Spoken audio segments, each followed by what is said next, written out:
Sebelum pilihan raya yang ke-15, peringkat parlimen, saya jadi menteri besar dah. Anwar Ibrahim datang ke Kedah bersama seorang orang Indonesia. Namanya Riza Khalid. Saya tengok dalam portal. Anwar Ibrahim dengan Riza Khalid ni jumpalah seseorang. Tuan-tuan sekalian, rupanya Riza Khalid ni datang untuk memohon kawasan Lombong REE. Mari dengan Anwar Ibrahim, bos. Beberapa minggu sebelum kita bubarkan Dewan Undangan Negeri, ada orang hubungi saya, Pak Riza Khalid ni nak beri lembu korban. Berapa ratus ekor tak tahulah.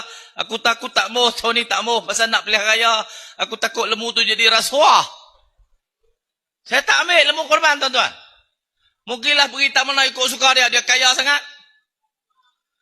Rupanya Riza Khalid ni nak mohon kawasan Lombong REE. Patutlah Pudin ni pulau sangat. Aku tu dah. Oh, lagu tu bagi mohon. Baru kita tu. Saya pun duk pelaga-pelaga puzzle lipas apa. Teringat Riza Khalid, Pak Riza mari dengan Anwar Ibrahim. Jumpa kau ni. Kau ni pun royak kita, Pak Riza ni mari nak mohon Lombong bla bla bla. Oh. Apa tak royak? Aduh, pening tuan-tuan. Apa pakai cara payah ni? Makailah cara senang. Saya kata tak. Wartawati senior Unilubis pernah menulis di blognya unilubis.com. Artikelnya berjudul Senja Kala Bisnis Riza Khalid. Itu ditulis pada tahun 2015 saat heboh skandal papa minta sahamnya PT Freeport Indonesia. Kasus ini melibatkan pengusaha Riza Khalid dan juga politisi Partai Golkar Setia Novanto yang tersohor itu. Pada artikel tersebut, Ibu Uni bercerita begini. Saya pertama kali mengenal Riza Khalid pada tahun 1997, pertengahan bulan Agustus di Moskow, Rusia. Dia mewakili PT Dwi Pangga yang berniat menjembatani pembelian pesawat jet tempur Sukhoi dari Rusia. Di PT Dwi Pangga, Riza berkongsi dengan Mami Soeharto, putri mantan Presiden Soeharto. Beberapa paragraf kemudian, Ibu Uni bercerita seperti ini. Untuk melengkapi liputan di Moskow, kembali ke tanah air, saya mewawancarai Riza Khalid di kantornya di kawasan Warung Buncit, Jakarta Selatan. Di situ, saya diperkenalkan dengan Johnny G. Plate, orang kepercayaan Riza. Johnny sempat menjadi Direktur AirAsia dan kini adalah anggota DPR dari fraksi Nasdem dari pemilihan NTT. Itu adalah cerita Ibu Uni Lubis di tahun 2015. Untuk membaca kisah lengkapnya sosok pengusaha misterius Riza Khalid ini, silakan baca artikel Ibu Uni yang berjudul Senja Kala Bisnis Riza Khalid di halaman blog unilubis.com. Jadi, jelas ya, Johnny G. Plate, Sekretaris Jenderal Partai Nasdem yang ditahan oleh KPK akibat mega skandal korupsi yang merugikan negara sampai 8 triliun, dia ada hubungan yang erat dengan sosok Riza Khalid, orang yang sering dikait-kaitkan dengan mafia migas di negeri kita. Mengutip yang ditulis Ibu Uni, Johnny Plate adalah orang kepercayaan dari Riza Khalid. Ini informasi yang menarik, bukan? Ya, si Riza Khalid itu, Riza Khalid yang kita tahu lah ya, yang sakti itu. Dicari, katanya susah cari alamatnya, kata polisi, kata jaksa gitu kan. Nah sekarang dia dekat dengan Nasdem. Jadi dalam satu acara Nasdem dia sudah di situ dan dia punya perusahaan sama Johnny Plate, orang Nasdem itu. Selain Uni Lubis, ekonom Faisal Basri juga pernah mengungkap hubungan erat antara Johnny Plate dengan Riza Khalid. Bang Faisal menceritakan hubungan ini di tayangan Asumsi Bersuara with Rayestu di bulan Oktober tahun 2019.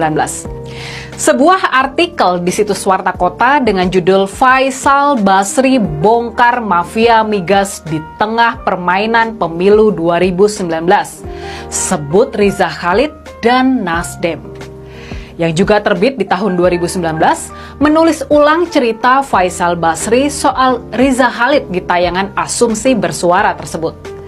Jadi, supaya nggak salah, kita kutip aja langsung apa yang sudah ditulis oleh Warta Kota.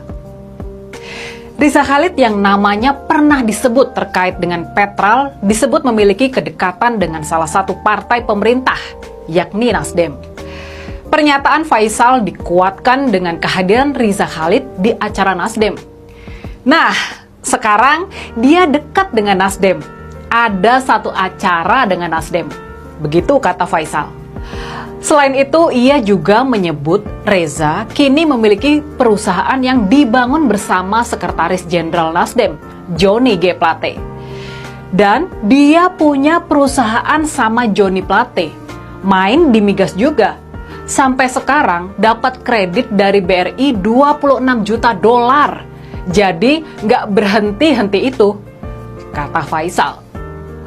Oke, jadi sudah semakin jelas kan siapa sosok Johnny Plate, Sekretaris Jenderal Partai Nasdem yang jadi tertuduh utama dari skandal mega korupsi Bakti Kominfo yang tercatat sudah merugikan negara sampai 8 triliun rupiah itu. Catat ya, kerugian negara yang diakibatkan oleh aksi korupsi ini mencapai 8 triliun rupiah. Jadi, bisa terbayang juga kan, seperti apa sebetulnya Partai Nasdem itu? Partainya Surya Paloh yang memilih orang seperti Johnny Plate dengan segala latar belakangnya yang berhubungan erat dengan yang disebut-sebut sebagai mafia migas, sebagai sekretaris jenderal mereka.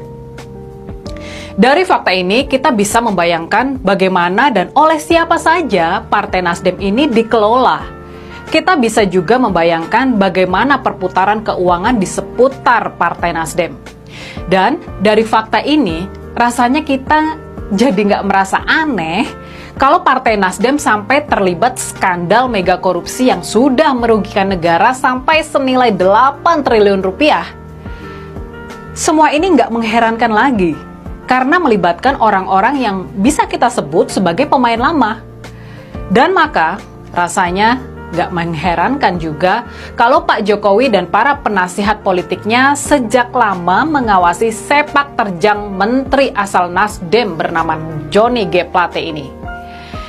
Mereka pastinya sudah mencium bau busuk yang mungkin menyeruak dari perilaku orang kepercayaan dari Reza Khalid ini. Dan karenanya, tidak mengherankan juga kalau praktek korupsi raksasa di Bakti Kominfo bisa terungkap.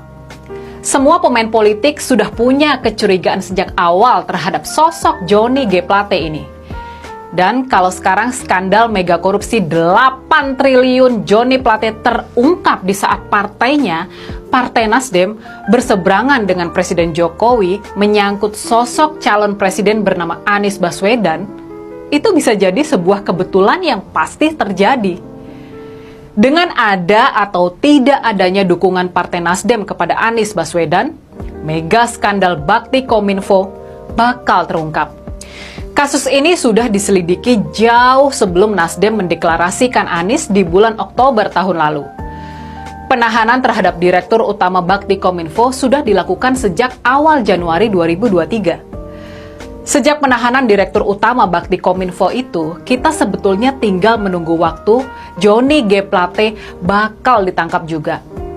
Dan kebetulan kejadian penangkapan itu terjadi di minggu lalu ketika 2 alat bukti sudah lengkap didapat oleh kejaksaan. Dalam kasus korupsi Johnny Plate dan Partai Nasdem, kita memang sedang menyaksikan permainan politik tingkat tinggi. Tapi di saat bersamaan, kita juga sedang mengikuti proses penegakan hukum yang berani dan teliti. Melihat latar belakang seorang Johnny G. Plate sendiri, skandal mega korupsi 8 triliun ini hanya tinggal menunggu waktu buat terjadi dan buat terungkap. Setelah lulus sebagai sarjana, Johnny mulai mengembangkan bisnis dan mulai terjun ke sektor transportasi. Saat berkecimpung di dunia bisnis, ia mencoba peruntungan dengan terjun ke dunia politik. Pada tahun 2013, Johnny kemudian bergabung dengan Partai Nasdem. Ia sempat menjadi wakil ketua dan ketua fraksi Nasdem periode 2014-2018.